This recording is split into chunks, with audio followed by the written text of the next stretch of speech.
საღამომშვიდობის მეგობრებო, უცნაური ამბები არ დამისრულებია ჩემ და უცნაურ ამბებზე უცნაური ამბები და მოგიყვეთ, ზოგადად სინქრონიზაცია რა უცნაურია. აი, ბევრ რაღაცას გაიფიქრებ ადამიანი და გინდა რომ აგიხსეს, მაგრამ არა.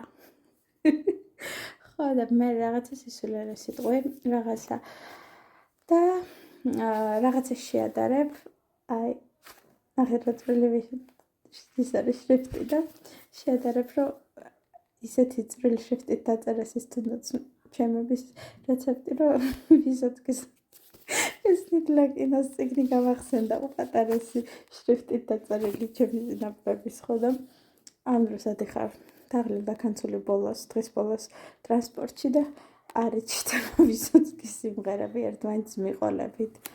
აი, ეგეთი სულელი სინქრონიზაციას რა ვუთხარი ერთი.